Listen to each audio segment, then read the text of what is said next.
Welcome to Transform Your Business Radio. Over the next 15 minutes or so, Joel Helms speaks with small business owners just like you with the purpose of finding out what makes them successful and to share some of their great tips and ideas for transforming your business. Hello and welcome to Transform Your Business Radio. Once again today we talk to Anthony M. Turner from Hems to Know More, and today we're talking Pillar 3 of his 5 pillars for small business success. Decide your income. Anthony, how are you? Oh, well, Joel, good to be back with you again. I've been looking forward to this one, discussing Pillar 3 of Hems to Know More, and this is going to be a good conversation. Decide your income. Let's get straight into the guts of it. What do you mean by that? I guess there's two aspects to it. The first one of those is that many of us, if we think about it, we actually work in a sense of lack rather than a sense of abundance. So we're actually always looking at how can we manage, and particularly in business, how can we manage with the dollars that we've got. Right? So instead of how can we create the dollars that we require. This is simple, but there is a really profound mental shift that you can make when you start thinking about what do I have to generate instead of how can I manage with what I've got. And I suppose and we have hit on this a few times in our recent chats, is the mindset. We are coming out of the global financial crisis. The mindset, we're getting out of survival mode. By all means, you should be setting yourself a respectable amount of what you should be earning, because you are a very, very important part of the business, aren't you? Absolutely. And Joel, I think one of the sad things about the global financial crisis, and this is not to take anything away from the reality of how it's impacted on people, is that I do believe a lot of it is in your mind.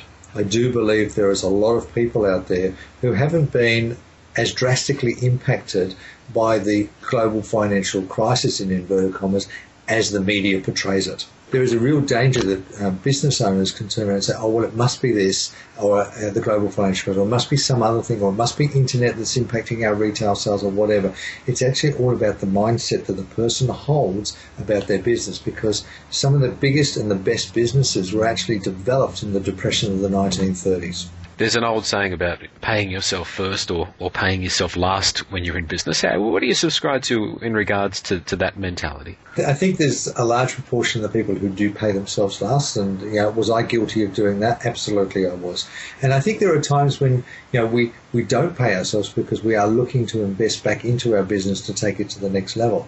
However, there is another way of doing it, and what I do advocate is that people sit down and they work out a cash flow, a budget, and a plan of the money that they require. And that money should cover 3 very key aspects. The first one of those, of course, is the expenses of running their business. I mean, they won't have a business if they can't pay their bills. So that's an understood. The second one is to really decide how much income you require to actually live your lifestyle, whatever that lifestyle is. Now, I don't mind whether it's a $250 a week or a $250,000 a week lifestyle. The concept is that if you have a lifestyle that is realistic, that your business that you believe can pay for that, then we've got to budget that and create that, and we've got to make a decision about paying yourself that as a wage.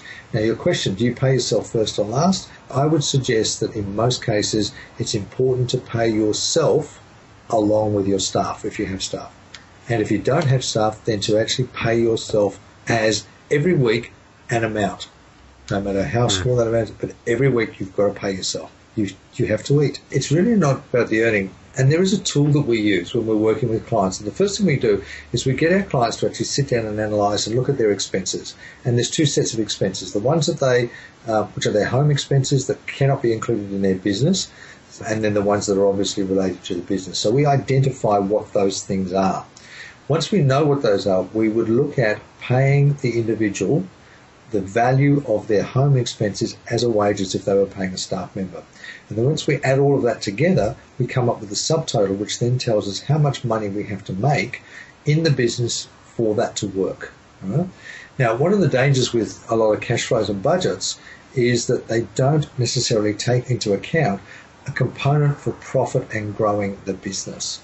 And we recommend that every business owner should actually add another column, once they've identified all their expenses, add another column which says a minimum of 20% added onto those costs for growth. Now, there is a reason for the 20%, and I'll come back to that in just a second. But what I know is that once people have got an income target, and once you've added on this percentage of growth for on top of your expenses, you have an income target. What I do know to be true is that the majority of people will generate between 90 and 120% of an income target. In the absence of a target, they would generally get between about 50 to 80% of what they require. So why the 20%? Very simple, is that if people are going to get generally a minimum of 90% of their target, and if our target has 20% added on top of it, then we're actually going to make it. It comes back to the saying, doesn't it, about man with no target hit nothing. Exactly. Yeah. Is it something that people that are running a business, I mean, it is the forgotten element of the business, isn't it? I mean, they are so, and we've spoken about this in the other pillars, in our other chats, they're so head down, bum up, that often they forget their own health, their own well-being, and a lot of the time even taking home a paycheck for themselves. Absolutely, Joel. And one of the major stresses that business owners have is financial. And one of the major things that they don't have is a real plan to be able to achieve the finances they require. And so, this is one of the most important aspects of a business, I believe.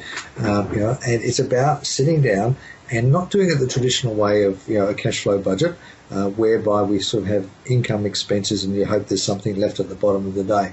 This one is really a predictive tool so that we can set some income targets so we can actually drive it. Because once we know how much money has to be generated, both for our business to cover all of its expenses, and we would include in there elements of like, you might need a new computer, or you might need to add a new staff member or whatever, so we budget those things into those expenses. But once we got those expenses, then we add on this percentage for profit and growth. We have a realistic income target which is geared towards success, and it's not one that is just based around how do I juggle. Because the next step, which leads us into pillar 4, which is tell the world the marketing one, is that once we know what the income target is, then the question is, well, how do we get there? Of all the business people that you sit down with, Anthony, is this an ongoing issue, do you think, that we see across the business landscape in Australia? Is it the people that are running, I suppose, small, even medium-sized businesses, they simply, again, it comes back to the other pillars we've spoken about. Are they working themselves too hard, not paying themselves properly? And it's all detrimental, isn't it, to the performance of the business in the long run? Look, it is, Joel. It's detrimental to the performance of the business, but it's also detrimental to the health of the business owner and to the families of those. Sadly, I see a lot of businesses that are in struggle, and certain industries tend to be a little bit more struggle-minded than others. A lot of people in the health industry, because they're such loving, giving people, tend to have less cash available to them than other businesses, say retail. I think generally, of all the businesses that I talk to, when you really get down to talk to the business owners, some of them can seem really shiny and out there. They've got all the things happening, but they're a bit like the duck on the water. Everything looks nice and calm and serene on top, but underneath they're pedaling like to actually make ends meet, and that's a stressful situation.